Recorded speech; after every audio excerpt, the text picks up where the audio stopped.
Hello everyone, welcome to this channel. अभी हम देख रहे हैं पीआरएमओ 2019 का क्वेश्चन नंबर 4। क्वेश्चन सामने स्क्रीन पे है। Let a1 is equals to 24 and forms the sequence an, जहां n की वैल्यू हमेशा ग्रेटर देन इक्वल टू 2 है और an कितना है 100an-1 प्लस 134। ठीक है, ये क्या है? उसके बाद the first few terms are 24, 25 34, 25 35 34, 25 35 35 34। what is the list value of n for which an is divisible by 99? सबसे पहले तो क्वेश्चन समझते हैं कि क्वेश्चन है क्या है। क्वेश्चन कह रहा है कि एक सीरीज ऑफ नंबर्स गिवन है। ठीक है, कैसा सीरीज है? तो सीरीज का नाम है an, जिसमें n की वैल्यू हमेशा दो लोगे या दो से बड़ा लोगे। ठीक है, an का रिलेशन यहाँ पे उसने दे रखा है। खैर, रिलेशन से मतलब नहीं है हमें। क्यों नहीं मतलब है? क्योंकि रिलेशन से मतलब इसलिए नहीं है क्योंकि यहाँ पे सीरीज के कुछ टर्म्स दिए हुए हैं, है ना। तो इसी टर्म्स के पैटर्न पे हम आगे की सीरीज प्रेडिक्ट कर सकते हैं, आगे के जो नंबर्स हैं वो हम प्रेडिक्ट कर सकते हैं। ठीक है, तो पूछ रहा है कि ऐसा n का सबसे छोटा वैल्यू क्या होगा कि जो हमारा nth टर्म होगा, जो an, उस वैल्यू ऑफ n के लिए जो an होगा वो 99 से डिविजिबल हो। जैसे n की वैल्यू 1 रखें तो a1 है हमारा ये, a2 है ये, a3 है ये, a4 है ये। ठीक है, इसी तरीके से सीरीज चलता जा रहा है। तो सबसे पहले तो हम सीरीज को लिख रहे हैं। तो हमारे सीरीज का जो पहला टर्म है वो 24 है, दूसरा टर्म है वो 2534 है, तीसरा टर्म है वो 253 534 है और चौथा टर्म 25353534 है। ठीक है, ये हमारा फर्स्ट टर्म हो गया, ये हमारा सेकंड हो गया, ये थर्ड हो गया और ये फोर्थ हो गया, है ना। ये सेकंड, ये थर्ड, ये फोर्थ। अब बच्चे इसमें ध्यान से देखा जाए तो जो पहला नंबर है उसमें क्या है, यहाँ पे 2 है और आखिरी डिजिट 4 है। उसी तरीके से जो नंबर 2 है उसमें यहाँ पे 2 है, यहाँ पे 4 है, बट बीच में 53 है। ठीक है, तीसरा जो नंबर है उसमें भी 2 और 4 है, बट बीच में 2 बार 53 है। चौथा जो नंबर है उसमें क्या है, स्टार्टिंग में इसमें भी 2 और 4 है, बट बीच में 3 बार 53 है। मतलब कहने का ये मतलब है कि हर नंबर के स्टार्टिंग में 2 और लास्ट में 4 है ना, बट बीच में 53 53 53 है। अब इसमें ध्यान दो कि जब हम फर्स्ट टर्म देख रहे हैं इसमें एक भी 53 नहीं है, जब हम सेकेंड टर्म देख रहे हैं तो इसमें एक बार 53 है, थर्ड टर्म देख रहे हैं तो 2 बार 53 है और जब फोर्थ टर्म देख रहे हैं तो 3 बार 53 है।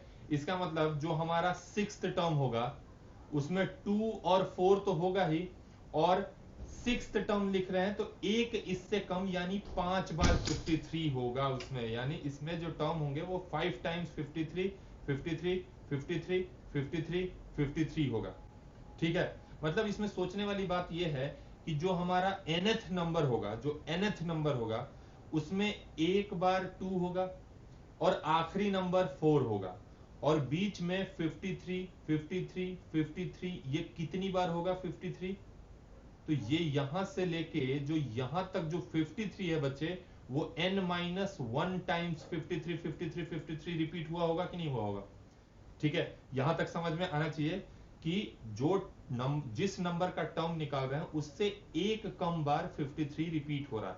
जैसे हमने फोर्थ टर्म निकाला तो 3 बार 53 53 है, सिक्स्थ टर्म निकाला तो 5 बार 53 53 है। तो जब nth टर्म निकालेंगे तो n-1 बार 53 53 53 इसमें, इस बड़े नंबर में हमारे पास n टाइम्स 53 53 होगा। ठीक है, इतना समझ में आ गया कि सीरीज क्या है, नंबर क्या है। आगे चलते हैं। आगे कह रहा है कि वो सबसे छोटा n क्या होगा जिसके लिए जो हमारा an है ना वो 99 से डिविजिबल होगा। ठीक है, तो हमने मान लिया कि जो हमारा an है वो ये है ना, बट ये चीज n-1 बार रिपीट हो रही है तो n की वैल्यू निकालनी है ना मिनिमम। तो अगर ये नंबर 99 से डिविजिबल होगा, ये पूरा नंबर, इसका मतलब this number is also divisible by this number will be divisible by 9 and 11 for sure। अगर ये नंबर nth नंबर 99 से डिविजिबल है बच्चे, ये नंबर तो पक्का ये नंबर 9 से भी डिविजिबल होगा और 11 से भी डिविजिबल होगा। तो अगर ये नंबर 9 से भी डिविजिबल है तो 9th का डिविजिबिलिटी रूल क्या कहता है 9 का, कि sum of the digits of the number must be divisible by 9। ये जिन्होंने पढ़ा होगा उनको पता होगा। 9 का डिविजिबिलिटी, कोई भी नंबर 9 से कब डिविजिबल होता है, जब पूरे नंबर के डिजिट्स का सम 9 से डिविजिबल है तो वो नंबर भी 9 से डिविजिबल होगा। तो अब जरा हम इसका सम चेक करें, जो हमारा नंबर है, तो हमारा nth नंबर तो यही है ना, nth नंबर, इसका सम ऑफ डिजिट्स क्या होंगे, तो पहला डिजिट्स 2 है और आखिरी डिजिट जो है वो 4 है। ठीक है, तो हमने पहला डिजिट और आखिरी डिजिट का सम निकाल लिया। जो बीच के डिजिट्स है ना, उसमें अगर 153 को देखोगे तो 153 का सम कितना होगा डिजिट्स का, 5 + 3 8।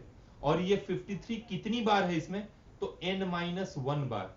तो मतलब यहां से लेकर के यहां तक के नंबर्स का सम कितना हो जाएगा, तो n-1 टाइम्स 5 + 3, तो ये बन जाएगा प्लस n-1 टाइम्स 5 + 3 यानी 8।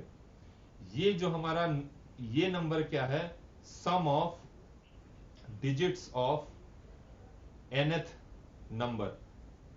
ठीक है, ये सम ऑफ डिजिट्स है। तो पहला डिजिट्स हो गया 2, आखिरी वाला हो गया 4, तो 2 + 4, बीच के नंबर्स का सम कितना होगा, तो 5 + 3 5 + 3 5 + 3, कितनी बार 5 + 3 5 + 3, तो जितनी बार 53 है, तो 53 है n-1 टाइम्स, तो 5 + 3 भी यानी 8 भी n-1 टाइम्स रिपीट हुआ होगा।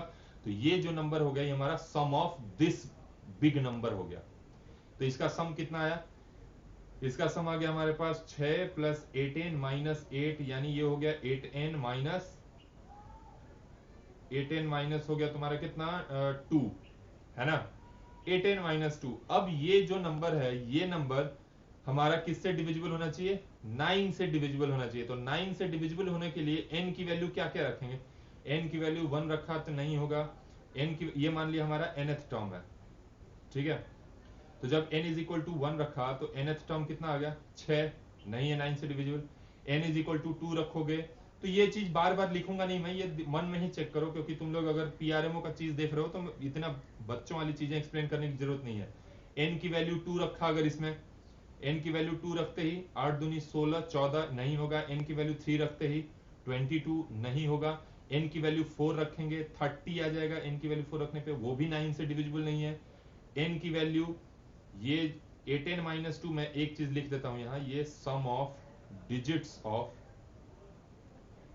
nth नंबर है, जो nth टर्म है ना उस सीरीज का, उसका सम है 8n - 2। अगर ये सम 9 से डिविजिबल होगा तो ये नंबर भी 9 से डिविजिबल होगा। तो n की वैल्यू 7 रखा, तो 8 7 जा 56 54, 8 7 जा 56, 56 में से 2 गया 54, यानी जो पहला नंबर मिलेगा वो n = 7 पे ये नंबर डिविजिबल होगा 9 से। n = 7 पे ये नंबर डिविजिबल होगा 9 से, चेक करके देख सकते हो। जब हम इसमें n = 7 रखेंगे तो हमारा क्या आ जाएगा, n = 7 पे 8 7 56 यानी 56, है ना। और 56 के बाद क्या बचा हमारे पास नीचे, देखो 56 - 2 कितना हो गया 54, 54 हमारा 9 से डिविजिबल है 6 बार, है ना। तो n = 7 पे ये नंबर 9 से डिविजिबल है। तो अगला नंबर कौन सा होगा, n = क्या रखेंगे जो इस डिविजिबल होगा, तो n = अगर 7 पे ये डिविजिबल है तो फिर से n = 16 पे डिविजिबल होगा, 9 ऐड करते चलते जाओगे तो n = फिर 16 पे मिलेगा। अगला जो मिलेगा वो 9 ऐड करोगे तो 25 पे मिलेगा, अगला जो मिलेगा वो 34 पे मिलेगा, इसी तरीके से ये चीज चलती जाएगी। उसके बाद 9 ऐड करो तो 43, और 9 ऐड करेंगे 52, और 9 ऐड करो 52 के बाद 61, फिर 70, फिर 9 ऐड किया 78, फिर 9 ऐड किया, 9 ऐड करोगे तो कितना जगह, सॉरी 79, इट्स 79, फिर 9 ऐड करो 88, इसी तरीके से सीक्वेंस मिलता जाएगा। और 9 ऐड करोगे तो 9 8 17 97। मतलब ये सारे n की वैल्यूज तुम रखते चले जाओ इस एक्सप्रेशन में, तो जो सम ऑफ डिजिट्स आएगा that will be divisible by 9। ठीक है, मतलब इस नंबर को 9 से डिविजिबल होने के लिए n के ये सब वैल्यूज रहनी चाहिए। अब वो बोल रहा है कि हमें निकालना क्या है, कि लीस्ट पॉसिबल वैल्यू। ठीक है, तो 9 से चेक किया, अब हम 11 से चेक करते हैं कि 11 से डिविजिबिलिटी बाई 11 अगर चेक करते हैं, डिविजिबिलिटी बाई 11 कि हमें कैसे पता चलेगा कि वो नंबर 11 से डिविजिबल होना चाहिए। अगर 99 से डिविजिबल है तो 11 का डिविजिबिलिटी क्या होता है, sum of the digits of odd places plus sum of digits of even places जो होता है, sorry, sum of digits of odd places minus sum of digits of even places. अगर 11 से डिविजिबल है तो वो नंबर भी 11 से डिविजिबल होगा। जैसे मान लो 133, हमने एक नंबर ले लिया 1331, ये पता है कि 11 से डिविजिबल होता है, बट फिर भी हम एक बार चेक करते हैं। तो हमने क्या बोला कि ऑड प्लेसेस का सम, यानी जो इन दोनों नंबर्स का सम होगा 3 + 1 माइनस जो इवन प्लेसेस का सम होगा 1 + 3 इज इक्वल टू 0, ये नंबर 11 से डिविजिबल होना चाहिए। तो 0 आ गया तो डिविजिबल तो है ही 11 से, है ना। तो ये होता है डिविजिबिलिटी रूल ऑफ 11। तो अब आ जाते हैं हम अपने नंबर पे। तो हमारा नंबर क्या है, हमारा नंबर है स्टार्टिंग में है 2, उसके बाद के डिजिट्स हैं 53 थोड़ा डिस्टेंस पे लिख रहा हूं ताकि क्लियरली दिखे ये चीज, और लास्ट में है 4, और ये 53 कितनी बार है, n-1 टाइम्स, ठीक है। तो ये value always even number of digits होगा ना इसमें, है ना। तो ये इवन नंबर ऑफ डिजिट्स है और लास्ट के 2 और ऐड कर देंगे तो टोटल मतलब इवन नंबर ऑफ डिजिट्स है इसमें, ठीक है। तो अब करते हैं सम ऑफ ऑड प्लेसेस का, जो ऑड प्लेसेस पे डिजिट्स हैं उनका सम, मतलब 2 का, 3 का, 3 का, 3 का, 3 का, और यहां भी एक 3 का होगा बस, ठीक है। 4 ऑड प्लेसेस पे आ जाएगा ना कि इवन प्लेसेस पे। तो इनका सम कितना हो जाएगा 2 प्लस, अब ये 3 कितनी बार रिपीट हो रही है, तो n-1 टाइम्स, क्योंकि बीच में 53 n-1 बार आ रहा है, तो ये n-1 टाइम्स 3, ये हमारा आया इवन प्लेसेस का सम, माइनस ऑड प्लेसेस का सम क्या होगा, तो पहला नंबर हो गया ऑड प्लेसेस क्या होगा 4, उसके बाद इधर फिर 5 आएगा ऑड प्लेसेस पे हर बार, 5, तो ये हो जाएगा 4 प्लस, और कितनी बार 5 आएगा, तो n-1 बार 5 आएगा।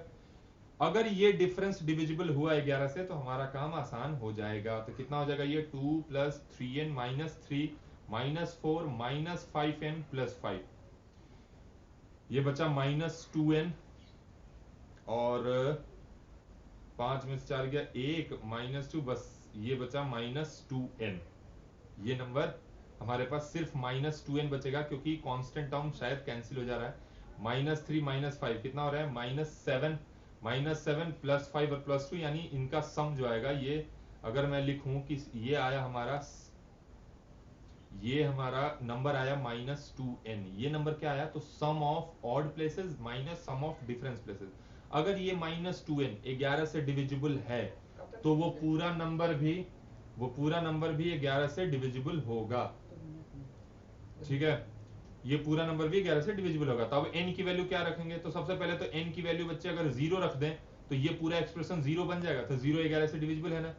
दूसरी वैल्यू क्या रखेंगे, तो 1 2 3 पक्का दूसरी वैल्यू जो होगा ना वो 11 ही होगा। n की वैल्यू 11 रखो, 11 रखोगे तो -22 आ जाएगा n की वैल्यू। फिर अगला वैल्यू क्या रखेंगे n की, तो 22 रखोगे तभी ये 11 से डिविजिबल होगा। अगला 33, फिर n की वैल्यू 44 55 66 77 88 99, ये सारे वैल्यूज रखोगे तभी वो नंबर जो होगा वो ये वाला वैल्यू 11 से डिविजिबल होगा। तो अब बच्चे n की वैल्यू 2 आ गई। एक कह रहा है, एक एक्सप्रेशन कह रहा है कि अगर 9 से डिविजिबल होना है तो n की वैल्यू ये होनी चाहिए। एक कह रहा है अगर 11 से डिविजिबल होना है तो n की वैल्यू ये होना चाहिए। तो अब अगर पूरे नंबर्स को, ये पूरा नंबर को 99 से डिविजिबल होना है तो n की वो वैल्यू लेंगे ना, जो n की हम वही वैल्यू लेंगे जो दोनों में सेटिस्फाई कर रहा हो, मतलब डिविजिबिलिटी बाय 9 में भी और डिविजिबिलिटी बाय 11 में भी। तो सबसे लोवेस्ट वैल्यू क्या है हमारा n का, तो यहां पे है 88, जो n की वैल्यू 88 लोगे तो 9 से डिविजिबल हो जाएगा। उसी तरीके से जब यहां n की वैल्यू इसमें भी 88 लोगे तो 11 से डिविजिबल हो जाएगा। तो लीस्ट पॉसिबल जो वैल्यू आएगी, लीस्ट पॉसिबल वैल्यू वो n = 88 हो जाएगा। कि n = 88 रखोगे तो नंबर 9 से भी डिविजिबल होगा और 11 से भी, मतलब कि वो नंबर 99 से भी डिविजिबल होगा। ठीक है, अगर बेसिक चीजें आप लोगों को मैथमेटिक्स में पता है तो ये सॉल्यूशन आई होप कि समझ में आया होगा। ये वीडियो कैसा लगा कमेंट करके बताना और अपने फ्रेंड्स वगैरह के साथ शेयर भी करना है इसको।